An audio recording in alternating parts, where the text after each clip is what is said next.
Hi everyone! Today I'm going to be showing you the setup of my art traveler's notebook. I do have 3 of this same size that I keep with me, and one is for writing, one is for homeschooling, and this one is for art. So this is a narrow size. It's a Chic Sparrow hand-tooled traveler's notebook, and I'm just going to go ahead and get right in here. The first thing is the pen that I'm using. I have a Zebra Sarasa Dry gel pen. I've talked about these a ton. This is the 0.5, and I like to use this for Tomoe River paper, and the reason I have one for this notebook is my main insert in here, which I'm using as a scrapbook, is Tomoe River paper. So that's why I have that. And inside here, you will see I've got slip pocket in the front, one in the back, and I just have them empty. And this is quite undecorated at the moment, and I'm feeling like all of my stuff's undecorated. I didn't really realize that until I started filming my setups of all of these, so I apologize, it's a work in progress. But the first insert I have here is it's from Michaels. It's just a blank paper insert, and this paper is quite hefty, and it has a lot of grip to it, so I thought it would take watercolors well, and it definitely does. I've had this for months, and I believe 1, 2, 3 pages are full out of this whole thing. And I'll just show you, I've got some pencil sketches in here, and I don't know if it picks up at all, but there is a watercolor wash under this sketch of Raggedy Ann, and it was a really cheap watercolor set I bought at Michael's, along with a really cheap paintbrush set. And I mean, those paintbrush fibers were coming out like crazy, and the watercolors were not pigmented at all, and it was just terrible. It was you get what you pay for kind of thing. So I actually went back and got one of these Windsor and Newton watercolor sets. And I've seen really talented people use these. And I was like, I'm not good enough to get that, so I need to get the cheap set. And yeah, after I tried that cheap set, it was just such a waste of money. So I went ahead and just got this.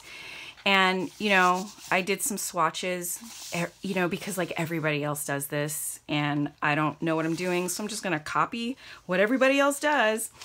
So I just swatched the colors and then, you know, painted out a little flower thing there. You guys, I don't watercolor, I don't paint, I don't do anything. So this was like, oh, I might as well try something, you know, I might as well do something with paint. But it comes with this cool little brush. So this is really nice to take on the go, which I don't.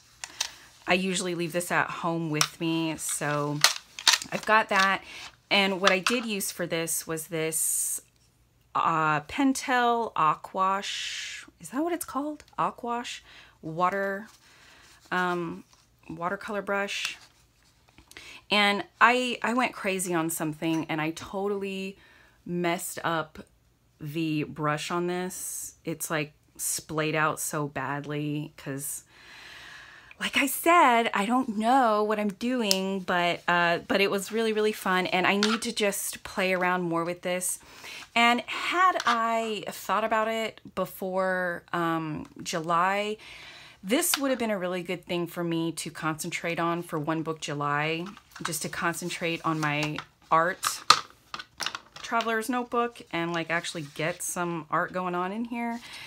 But I do prefer pencil.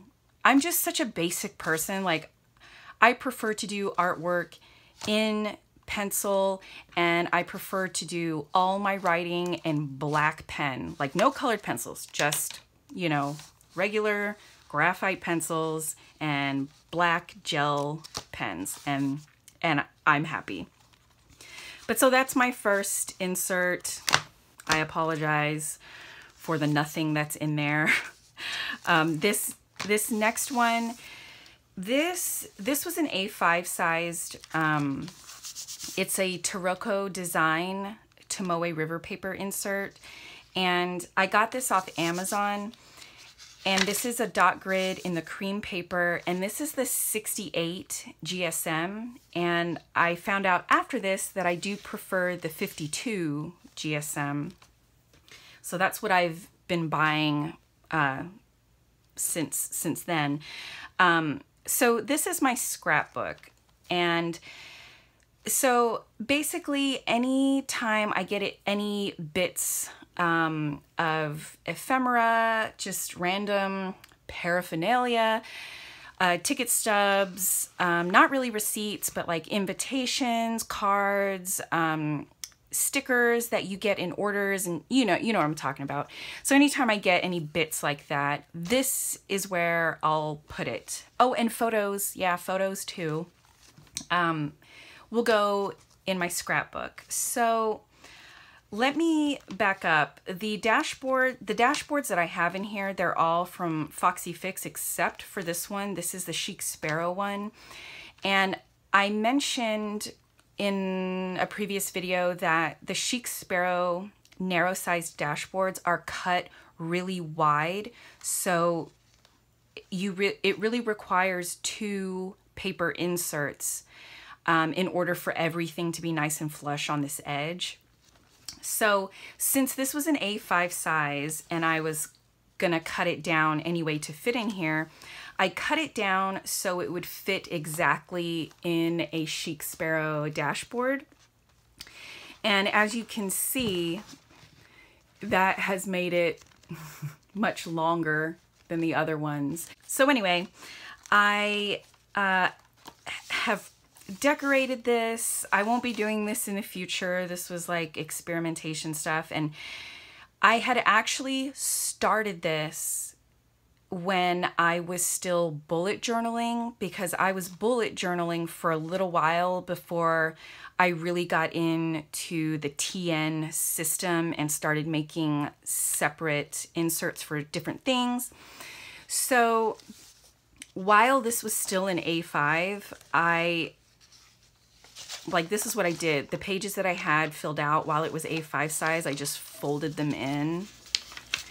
And yeah, because I didn't want to waste anything, and I worked so hard on these spreads that I was like, I don't want to give them up, and I don't want them to like stay in an empty book. So what I had started was like, this says February in review, and I quit doing that. I quit doing like fancy months in review. That was just too bullet journal-y for me. And you know, I would set up the next month's goals, and you know, this just obviously wasn't a system that worked for me. That's why it has not continued. So then I started like, I didn't want to wait like every month to get in here. So I was like, well, I'll just like artfully journal, like certain topics or whatever, or like obviously I'm obsessed with Chic Sparrow, so I was like, let me just make a page for that. And literally it took until this very last page, like I have one empty page left in here, and it took until this almost last page for me to figure out exactly what my style is for this insert. So just don't give up, guys. You know, just keep plugging along. But so like my brother sent me a care package, like my baby brother did. Like we're all grown now, but he's still like a baby in my eyes. But he sent me a little care package, and so I just took stuff that was included with that and put it in here just to save. And I won't flip through all of this because, my Lord, it is so full of personal information, addresses, names and dates and locations and excuse me, like all of that kind of stuff. So I've got like wedding invitations in here and thank you cards and just all kinds of stuff. But this is basically what it's going to turn into. So I like a simple layout, and I like to just feature key pieces of whatever the focus is of that page. And previously in some other spreads in here, I have, like, when I got an order from Dominique, it was like top to bottom, just every little piece that I could cut out and save from the package from her, I just pasted it in here. And like, I didn't have any explanations or writing for like what all this stuff was. So there was no reference as to, you know, why I had this stuff in there. So I was like, okay, I need to add in a few lines to go with whatever it is I have pasted in here. So I finally got to a point where I figured out how I like to do that. And so, you know, that was a Chic Sparrow order, and then a Paper Penguin Co. order, and then this was my Dapper Notes order that I received. So, and I love when shops, you know, include these like really sweet handwritten, you know, notes. That is so awesome, and I love to keep those, and so I have tons of these posted throughout here. So I will fill up this last page and then move on into another Tomoe River paper insert, and I will switch out into a Foxy Fix dashboard so so everything will fit nicely and be nice and flush.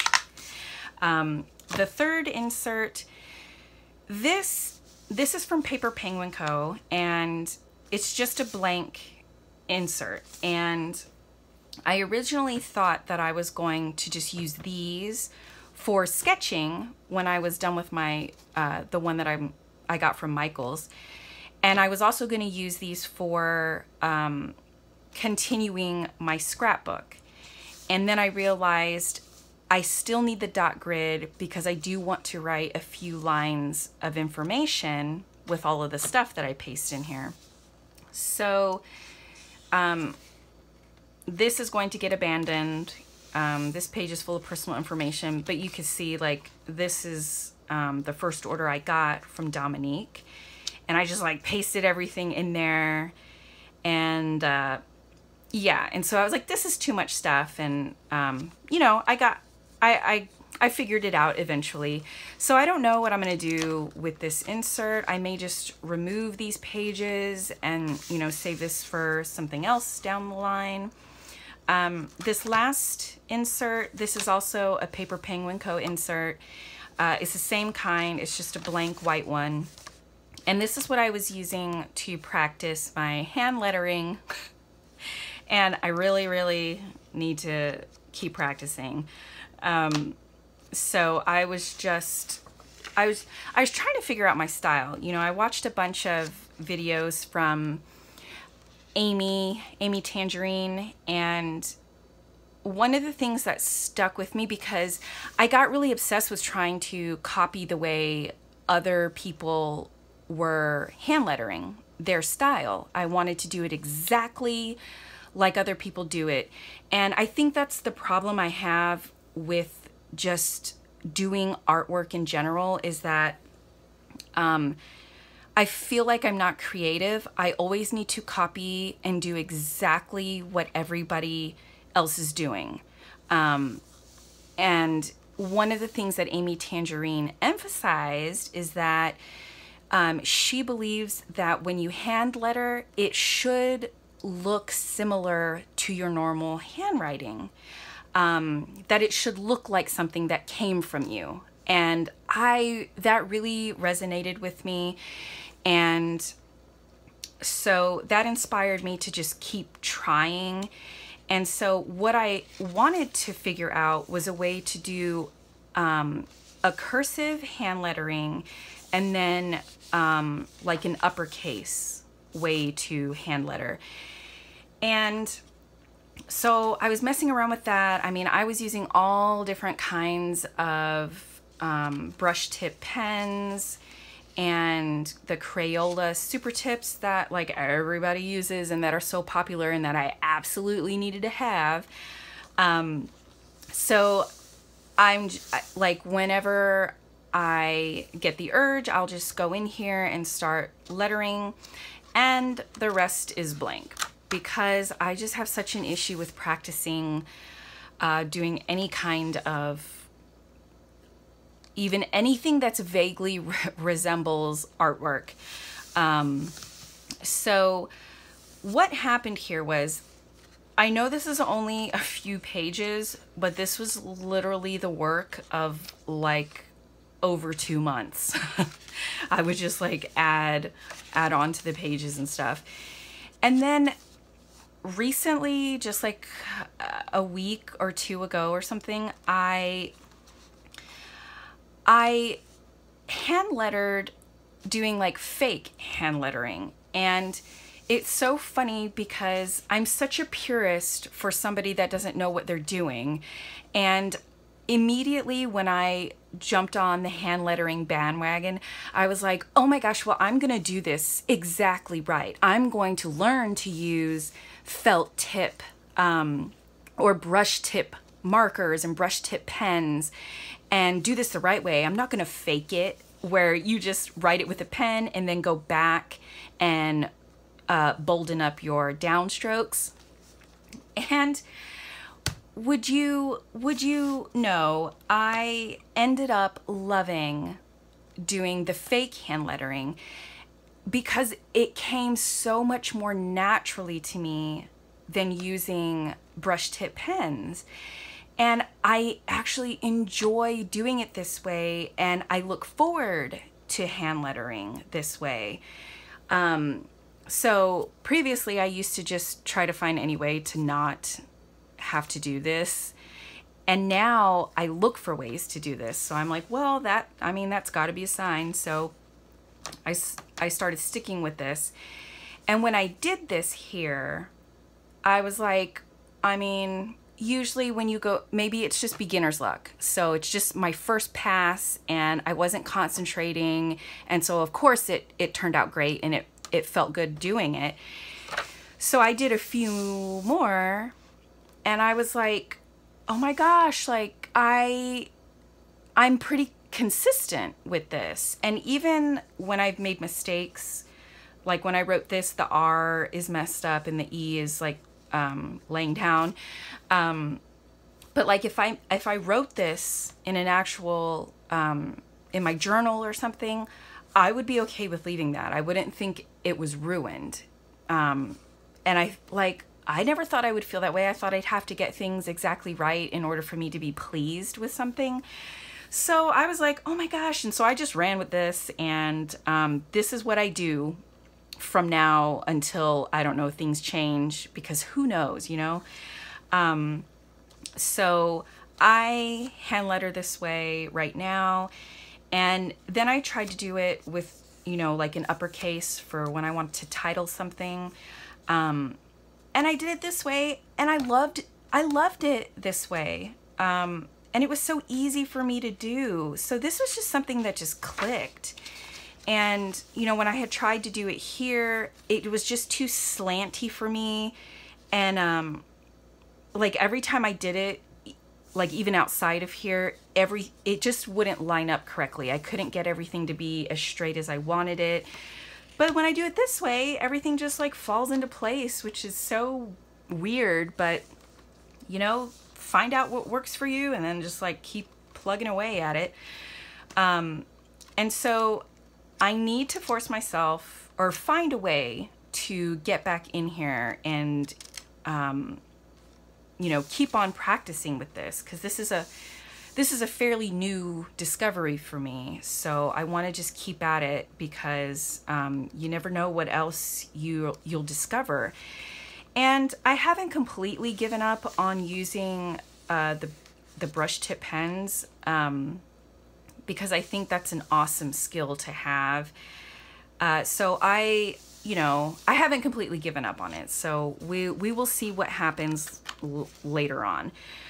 But that's it, so I have got my sketchbook, a scrapbook, and a hand lettering practice book.